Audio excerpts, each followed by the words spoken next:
Gee, I tell you what, we've learned a lot in the past week about fires in this country, about drought, and about ill-informed people who think we can prevent natural disasters by banning our coal. It's been a wild ride, and most importantly, our hearts go out to those who've lost loved ones and their precious homes. They've counted about 300 homes that have been destroyed just within 1 week. But let's dive into this topic by highlighting the idiocy of what we heard yesterday. Firstly, I was flicking around between Sky and between ABC Radio, a little bit of television as well, and I tell you what, we had some dramatic language being used yesterday, especially in Sydney on the ABC. Lots of doom and gloom about the weather conditions, understandably, but all linked to climate change. And a reiteration of how the ABC was the official emergency station, and this was a climate emergency. But of course, it was all very unlikely that fire would cause any serious drama for Sydney yesterday, because we started yesterday in the morning without a flame, not a fire in sight, and we were very, very lucky. And I endlessly heard this statement on various radio and television stations. It is the first time in history that Sydney has ever had a fire rating of catastrophic. I think we've had catastrophic warnings for Sydney and Illawarra for the first time ever. Yes. Right. So I think the context of these fires is relevant here. First time ever. What does that tell you when you hear someone say that? Well, we've never had conditions like this before, right? That's the presumption, and it is entirely incorrect. Fire ratings Australia-wide were reset in 2009. They invented the term catastrophic back then. We never had that term before. So it's a bit of a push to start saying, oh, this is the first time in history. It's not such a long history, it's 9 years. Now, prior to that, we had a code red extreme fire rating. And did we reach the same conditions as yesterday? Yes, we did. Of course we did, about every decade throughout history. And although we're also being told that everything drought-related is unprecedented, how many times have we heard that word, unprecedented? It is not. Listen to what IPCC co-author Professor Andy Pittman said earlier this year. This may not be what you expect to hear, but as far as the climate scientists know, there is no link between climate change and drought. Now, that may not be what you read in the newspapers and sometimes hear commented, but there is no reason a priori why climate change should make the landscape more arid. And if you look at the Bureau of Meteorology data over the whole of the last 100 years, there's no trend in data. There is no drying trend. There's been a drying trend in the last 20 years, but there's been no drying trend in the last 100 years, and that's an expression of how variable the Australian rainfall climate is. That should be played to every Greens politician. No droughts connected to the increase in average world temperatures, not yet.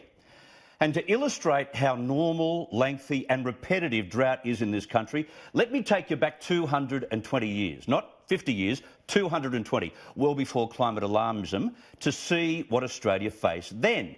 1803, drought produced severe crop failures. 1809, beginning of unusually severe drought which continued until 1811. 1813 to 15, severe drought that prompted searches for new pastures. 1826 to 29, severe drought that caused the Darling River to cease flowing. 1829, major drought in WA with very little water available. 1835 and 1838, Sydney and New South Wales received 25% less rain than usual. Severe drought in WA. 1838 to 39, droughts in South Australia and WA. 1839, severe drought in South Australia. 1846, severe drought converted the interior of South Australia into an arid desert. 1849, Sydney received about 27 inches less rain than normal. Do you imagine that today? It'd all be about climate change if we had those headlines. 1850, severe drought with big losses of livestock across inland New South Wales. 1864 to 1868, a drought period rather severe in Victoria, South Australia, New South Wales, Queensland and WA. 1877, all states affected by severe drought with disastrous losses in Queensland. In WA, many native trees died, swamps dried up and crops failed. 1880 to 1886, 6 years. Drought in Victoria, New South Wales, Queensland in the southeast and South Australia. 1888, extremely dry in Victoria, Tasmania, New South Wales had the driest year since records began. That was only 20 years previous, by the way. Queensland too, a very severe drought with much native scrub dying and native animals perishing. South Australia had one of its most severe droughts and WA lost many sheep. 1897, drought in much of Queensland. That's the 1800s for you. A snapshot of drought in Australia. Extreme losses, extremely dry and fire prone. So what the hell are the Greens up to trying to shame government and even the opposition over drought and fires? How dare you suggest that our country is beyond the ability of rising to a similar challenge? How dare any of you suggest that in this moment, at this time, it is appropriate to be prosecuting a piece of legislation with the aim of propping up coal? You are no better than a bunch of arsonists. Borderline arsonists. Really? Arsonists?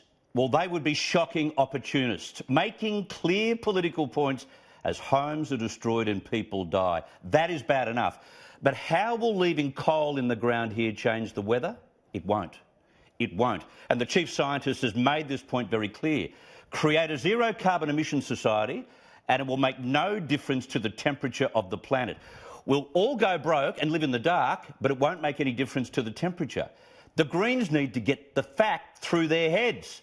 CO2 makes up 0.04% of atmosphere. Our footprint is 3% of that 0.04%. But Richard Branson yesterday, well, he was urging Australia to stop exporting coal, telling the Sydney Morning Herald, "I'm afraid that Australia must stop selling coal overseas to China and it must stop using coal in Australia. It is the most damaging thing that it can do. The most damaging thing." If we don't export our high-quality coal, Richard Branson, the likes of China and India will mine and burn their inferior, dirty coal to keep their economies going and their lights on. And that expels far more CO2, which in turn will theoretically add to the warming of the planet. That's what happens when we stop mining coal.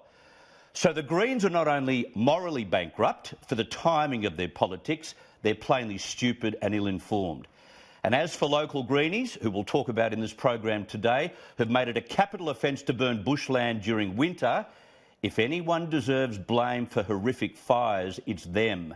We need to give back the rights to landholders to control fuel loads. We need to fireproof areas as much as possible by resourcing hazard reduction much more than we now do. More manpower and more scheduled burn-offs in the cooler months. We can't control the weather, we simply can't, despite what the Green Dumbos think, but we can control how much fuel is available on the ground. And it's about time we started to learn from our Aboriginal mobs who dealt with this for centuries to reduce the intensity of summer fires. It's not one of the useless, trendy ways to change the climate, but it does work in preventing mass tragedy during Australia's fire season.